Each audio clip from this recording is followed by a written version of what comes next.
வணக்கம் ஃப்ரெண்ட்ஸ். ரொம்ப நாள் எதிர்பார்த்துக்கிட்டு இருந்தேன். ரொம்ப ரொம்ப இம்பார்ட்டண்டான ஒரு நோட்டிஃபிகேஷன் ரிலீஸ் ஆகிருக்குது. அது என்ன அப்படிங்கிறத பார்க்கலாம். அதாவது டிஎன்செட் 2024 நோட்டிஃபிகேஷன் அஃபிஷியலாக அந்த வெப்சைட்லேருந்து ரிலீஸ் ஆகிருக்கு. அதாவது 2024 டிஎன்செட்டுக்கான நோடல் ஏஜென்சி, அதாவது நம்ம தமிழ்நாட்டுக்கு எதுன்னு பார்த்தீங்கன்னா MS university, Manonmaniam Sundarnath university வந்து பார்த்தீங்கன்னா அந்த கால்ஃபர் பண்ணியிருக்காங்க டிஎன்செட் 2024. அதை பற்றின ஒரு ஃபுல் டீட்டெயில்ஸ் இந்த வீடியோவில் பார்க்கலாம். இதில் எதுவும் உங்களுக்கு சந்தேகம் இருந்தால் கூட மறக்காமல் கமெண்ட் பண்ணுங்கள். சரியா? ரைட். இது நம்ம டேரெக்டாக வீடியோக்குள்ளே போயிடலாம்.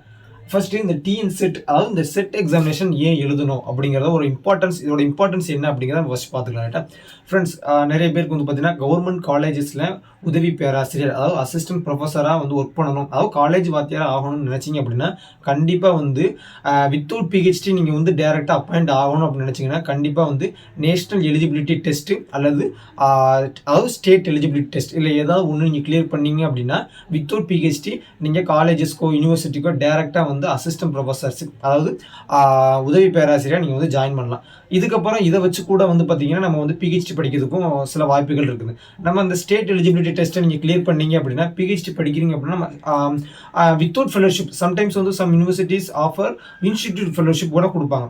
ஆனால் நெட் எக்ஸாமினேஷன் நீங்கள் கிளியர் பண்ணீங்க அப்படின்னா அதில் ஜேஆர்எஃப் ஜூனியர் ரிசர்ச் ஃபெலோஷிப் நீங்கள் வாங்கினீங்க அப்படின்னா அமௌண்ட் கொடுப்பாங்க. அது வேறு. நேஷனல் லெவலில் நடக்கக்கூடியது வந்து பார்த்தீங்கன்னா நேஷனல் எலிஜிபிலிட்டி டெஸ்ட். ஒரு பர்டிகுலர் ரீஜன், அதாவது ஸ்டேட்டில் மட்டும் நடக்கக்கூடியது பார்த்தீங்கன்னா ஸ்டேட் எலிஜிபிலிட்டி டெஸ்ட். உதாரணத்துக்கு வந்து பார்த்தீங்கன்னா தெலுங்கானா, ஆந்திரா, அதே மாதிரி நம்ம தமிழ்நாட்டில் நடக்கிற தமிழ்நாடு டிஎன்செட். இந்த தமிழ்நாடு, அதாவது டிஎன்செட்டை நீங்கள் கிளியர் பண்ணிட்டீங்க அப்படின்னா நம்ம தமிழ்நாட்டுக்குள்ளே, அதாவது தமிழ்நாட்டு ரீஜன்ஸ்குள்ளே இருக்கக்கூடிய எந்த யூனிவர்சிட்டிலையோ காலேஜஸ்லையோ நம்ம என்ன பண்ணிக்கலாம்னா அசிஸ்டன்ட் ப்ரொஃபஸராக ஜாயின் பண்ணிக்கலாம். ஃபார் எக்ஸாம்பிளுக்கு நம்ம ஃபிசிக்ஸ் இருக்குது அப்படின்னா ஃபிசிக்ஸ் வேகன்சி எங்கே இருக்குதோ நீங்கள் வந்து ஜாயின் பண்ணிக்கலாம். அது அண்ணா யூனிவர்சிட்டினாலும் சரி, எந்த பாரதிதாசன் யூனிவர்சிட்டி, இந்த மாதிரி எந்த யூனிவர்சிட்டினாலும் கூட காலேஜஸ் இதில் கூட நீங்கள் வந்து என்ன பண்ணலாம், ஈவன் ரெகுலர் பொசிஷன் கூட நீங்கள் வந்து போகலாம் வித்தவுட் பிஹெச்டி. ரைட்டா? அதுக்கு இது ரொம்ப ரொம்ப முக்கியமான ஒன்று. ஸோ அதனால் வந்து பிஜி முடிச்சிருக்கிறவங்க வந்து தயவுசெய்து இந்த எக்ஸாமினேஷன் எழுதுங்க. ரைட்டா? சரி, ஃபர்ஸ்ட் இதற்கான எலிஜிபிலிட்டி என்ன அப்படிங்கிறத பார்த்துருவோம்.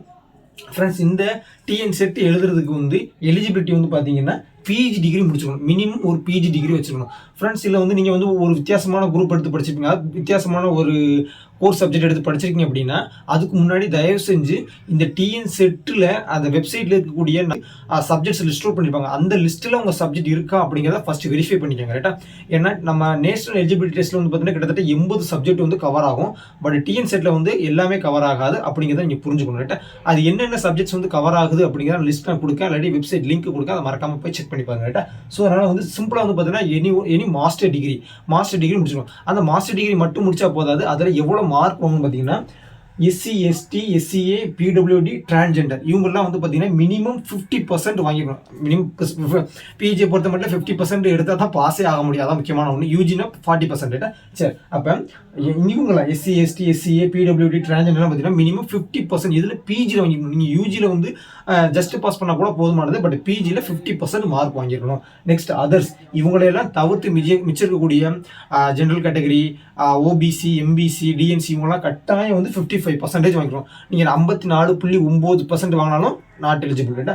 கண்டிப்பாக 55% வாங்கிருக்கணும். ரைட்டா? பிஜியில் வந்து 55% வாங்கிருந்தீங்க அப்படின்னா தாராளமாக இந்த செட் எக்ஸாமினேஷனுக்கு நீங்கள் அப்ளை பண்ணலாம். நெக்ஸ்ட், இதற்கான ஏஜ் லிமிட் பார்த்தீங்கன்னா நோ அப்பர் ஏஜ் லிமிட். ரைட்டா? சம்டைம்ஸ் சில பேர் வந்து பார்த்தீங்கன்னா பிஹெச்டி முடிச்சிருப்பாங்க, அவங்களும் செட் எக்ஸாமினேஷன் எழுதணும்னு ஆசைப்பட்டாங்கன்னா தாராளமாக எழுதலாம், நோ ப்ராப்ளம். பட் என்னோட ஒப்பீனியன் என்ன பார்த்தீங்கன்னா ஃப்ரெண்ட்ஸ், ஒரு ரெக்வஸ்ட்டாக கூட கேட்குறேன்னு பார்த்தீங்கன்னா ஆல்ரெடி நீங்கள் வந்து டிஎன்செட் கிளியர் பண்ணியிருந்தாலும் இல்லாட்டி நெட் எக்ஸாமினேஷனும் நீங்கள் கிளியர் பண்ணிட்டீங்க, இல்லாட்டி ஆல்ரெடி நீங்கள் ஒரு ரெகுலர் பொசிஷன் இருக்கீங்க அப்படின்னா தயவு செஞ்சு இந்த செட் எக்ஸாமை எழுதாதீங்க. ஏன் அப்படி சொல்ல வரும் பார்த்தீங்கன்னா, ஏன் எழுதக்கூடாது நீங்கள் நெகட்டிவாக சொல்கிறீங்க அப்படின்னு பார்த்தீங்கன்னா வேறு ஒன்றுமே கிடையாது. நீங்கள் இந்த எக்ஸாமினேஷன் உங்களுக்கு திறமை இருந்து அதை நீங்கள் பாஸ் பண்ணுறீங்க அப்படின்னா பாஸ் பண்ணிட்டீங்க அப்படின்னா உங்களுக்கு வந்து ஒரு பின்னாடி வந்து ஆல்ரெடி நீங்கள் குவாலிஃபை ஆகி ஒரு இதில் இருக்கீங்க அப்படின்னா திரும்ப அகைன் வந்து ஒரு சின்ன ஒரு டேக் தான் செட்டு கிளியர் பண்ணிங்க அப்படின்னா டிஎன்செட் அப்படிங்கிற ஒரு டேக் தான் உங்களுக்கு யூஸ் ஆகும். டேக்காக தான் இருக்குமே தவிர்த்து வேறு எந்த விதத்துமே உங்களுக்கு வந்து உதவாது. ஆனால் இந்த செட் எக்ஸாமினேஷனுக்கே உசர் கொடுத்து படிச்சுட்டு இல்லாட்டி ஜஸ்ட் பாஸ் பண்ணி வர ஏதோ ஒரு அசிஸ்டன்ட் ப்ரொஃபஸர் ஆகணும்னு ஒரு ஆசைப்பட்டு வர்ற ஒரு கேண்டிடேட்டோட கனவை வந்து நீங்கள் என்ன பண்ணால் பறிக்கிறீங்க அப்படிங்கிறது முக்கியமான பாயிண்ட். ஸோ அதனால் வந்து ஆல்ரெடி நீங்கள் கிளியர் பண்ணி செட்டோ நெட்டோ பிஹெச்டியோ முடிச்சுட்டு ஒரு ரெகுலர் பொசிஷன் இருக்கீங்க, அதாவது இந்த எக்ஸாமினேஷனால நமக்கு வந்து வேறு அடிஷனல் பெனிஃபிட் எதுவுமே இல்லை அப்படின்னா தயவு செஞ்சு இதை வந்து நீங்கள் எழுதாமல் இருக்கிறது நல்லது. ஜஸ்ட் நான் ட்ரையல் பண்ணி பார்க்குறேன் அப்படின்னு நினச்சி எழுதாதீங்க. ஏன் அப்படி சொல்லணும் பார்த்தீங்கன்னா பார்த்தீங்கன்னா நீங்கள் ஜஸ்ட் எழுதி கூட உங்களுக்கு லக் இருந்து நீங்கள் கிளியர் பண்ணிட்டீங்க அப்படின்னா உங்களால் ஒருத்தருடைய ஒரு கேண்டிடேட் பாஸ் பண்ணக்கூடிய கேண்டிடேட்டோட ஆப்பர்ச்சுனிட்டி வந்து நீங்கள் வந்து பறிக்கிறீங்க அப்படின்னு அர்த்தம். ஏன் இப்படி சொல்லணும் பார்த்தீங்கன்னா பாஸ் பண்ண எல்லாருக்குமே அப்படியே வந்து போட மாட்டாங்க. ஒரு குறிப்பிட்ட பெர்சன்டேஜ் அளவுக்கு தான் வந்து பார்த்தீங்கன்னா ஃபில்டர் பண்ணி எடுப்பாங்க. சும்மா மாணவனையாக வந்து எழுதின எல்லாருக்குமே வந்து யாருக்குமே வந்து பார்த்தீங்கன்னா அந்த இது கொடுக்க மாட்டாங்க, கிளியர் பண்ண சர்டிஃபிகேட் கொடுக்க மாட்டாங்க. ஒரு 6% 100 பேர் இருக்காங்க அப்படின்னா ஒரு 6% எனக்கு தெரிஞ்சு ஒருத்தவங்க சொன்ன பார்த்தீங்கன்னா நெட் எக்ஸாமினேஷன் வந்து பார்த்தீங்கன்னா ஒரு 6% டாப்ல இருக்கிறவங்களுக்கு தான் வந்து பார்த்தீங்கன்னா ஜேஆர்எஃப், அதுக்கடுத்து ஒரு 6% இருக்கு அப்படின்னா ஒரு குறிப்பிட்ட லெவலுக்கு தான் ஃபில்டர் பண்ணி எடுப்பாங்க. ஸோ அதனால வந்து பார்த்தீங்கன்னா முடிஞ்ச அளவுக்கு கிளியர் பண்ணிட்டீங்க அப்படின்னா விட்டுருங்க, நோ ப்ராப்ளம். சரி, நெக்ஸ்ட் பாருங்க friends, age limit, no age limit. Next fees பாருங்க. ஃபீஸ் வந்து ஜென்ரல் கேட்டகரிக்கு வந்து 2500 ரூபா, ரொம்ப too much fees. Next PC, MBC, டிஎன்சிக்கு வந்து பார்த்தீங்கன்னா 2000 ரூபா இருக்குது. Next SC, ST, SCA, PWD அவங்களுக்கு பார்த்தீங்கன்னா 800 ரூபா ஃபீஸு. டிரான்ஜெண்டருக்கு நோ ஃபீஸ், ரைட்டா? சரி, நெக்ஸ்ட் டேட், இம்பார்ட்டண்டான டேட் முக்கியம் பாருங்க. அப்ளிகேஷன்ஸ் வந்து பார்த்தீங்கன்னா என்னைக்கு ஓப்பன் ஆகுது, அப்ளிகேஷன்ஸ் வந்து பார்த்தீங்கன்னா ஸ்டார்ட் வந்து இந்த அதாவது ஏப்ரல் மாதம் ஸ்டார்ட் ஆகுது. அதாவது 1/4/2024 30/4/2024 வரைக்கும் இது வந்து பார்த்தீங்கன்னா க்ளோஸ் ஆகக்கூடிய டைம். அப்ளிகேஷன் ஸ்டார்ட் வந்து பார்த்தீங்கன்னா 1ஆம் தேதி ஸ்டார்ட் ஆகுது, ஏப்ரல் மாதம் 1ஆம் தேதி. க்ளோஸ் ஆகுறது வந்து பார்த்தீங்கன்னா 30ஆம் தேதி க்ளோஸ் ஆகுது. நெக்ஸ்ட் இப்போ நீங்கள் வந்து 30ஆம் தேதி வந்து நீங்கள் லாஸ்ட் டேட் அப்ளை பண்ணிட்டீங்க, ஆனால் ஃபீஸ் பே பண்ணல அப்படின்னா 2ஆம் தேதி, அதாவது மே மாதம் 2ஆம் தேதி வரைக்கும் நீங்கள் வந்து அப்ளை பண்ணிக்கலாம், அதாவது ஃபீஸை வந்து பே பண்ணிக்கலாம். அது ரொம்ப ரொம்ப முக்கியமான ஒன்று. நெக்ஸ்ட் எக்ஸாம் டேட் பாருங்க, 3/6, அதாவது ஜூன் மாதம் வந்து பார்த்தீங்கன்னா எலெக்ஷன் முடிஞ்ச அப்புறம் வந்து பார்த்தீங்கன்னா நமக்கு என்னது எக்ஸாம் தான் 3ஆம் தேதி நடக்குது. அதனால தான் எக்ஸாம் கொஞ்சம், அதாவது நம்ம தேர்தல் தேதி வரணும் வந்த பிறகு தான் பண்ணணும் அப்படிங்கிறதுனால கொஞ்சம் வெயிட் பண்ணி போட்டுருங்க. 3ஆம் தேதியிலேருந்து 25ஆம் தேதி வரைக்கும். என்ன அப்படி ஏன் வந்து இப்படி ஒய்டான ரேஞ்ச் கொடுக்குறாங்க அப்படின்னு பார்த்தீங்கன்னா எல்லா சப்ஜெக்ட்டுக்கும் நடத்தணும் அப்படிங்கிறதுனால தான் இவ்வளோ பெரிய டேட் கொடுத்துருக்காங்க, ரைட்டா? சரி, நெக்ஸ்ட் இம்பார்ட்டண்டான பாயிண்ட்டுக்குள்ளே வரோம். அதாவது எக்ஸாம் பேட்டர்ன் அண்ட் சிலபஸ். இது ரொம்ப ரொம்ப முக்கியமானது ஃப்ரெண்ட்ஸ்.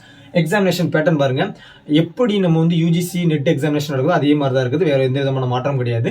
சிலபஸ் ஃப்ரெண்ட்ஸ், சிலபஸை பொறுத்த மட்டும் வந்து சிலபஸ்க்கான லிங்க் நான் டிஸ்கிரிப்ஷன் கொடுக்க மறக்காமல் அதை கிளிக் பண்ணி டவுன்லோட் பண்ணிக்கோங்க, ரைட்டாக? போத் சயின்ஸ் கேட்டகரினாலும் சரி, ஆர்ட்ஸ் கேட்டகரி, அதாவது சயின்ஸ் அண்ட் ஹியூமானிட்டிஸ், ஆர்ட்ஸ், இங்கே எல்லாருக்குமே வந்து பார்த்தீங்கன்னா அந்த லிங்க் நான் டிஸ்கிரிப்ஷனில் கொடுக்குறேன். அதாவது யூஜிசிக்கும் சிஎஸ்ஆர் நெட்டுக்கும் உள்ள அந்த சிலபஸ் நான் கொடுக்குறேன், கிளிக் பண்ணி டவுன்லோட் பண்ணிக்கோங்க, ரைட்டா? சரி, இப்போ பேட்டர்ன் பாருங்க, எக்ஸாம் பேட்டர்னு 2 பேப்பர் இருக்குது. ஒன்று பேப்பர் 1 அண்ட் பேப்பர் 2 இருக்குது.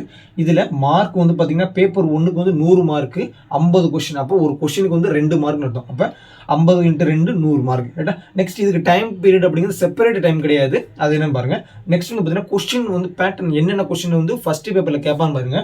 GK, general knowledge, teaching aptitude, research aptitude, reasoning, logical reasoning, English comprehension, அப்புறம் வந்து மேத்தமெட்டிக்கல் ஆப்டிடியூட்ஸு, ஜென்ரல் அவேர்னஸஸ்ஸு, அப்புறம் வந்து ஹையர் எஜுகேஷன் சிஸ்டம்ஸு, இந்த மாதிரி நிறைய ப்ராசஸ் வந்து நிறைய விஷயங்கள் இருக்குது பார்த்தீங்கன்னா. எஜுகேஷன் ரிலேட்டடாக, ஹையர் எஜுகேஷன் ரிலேட்டடாக கூடியது எல்லாமே வந்து பார்த்தீங்கன்னா இதில் கேட்பாங்க.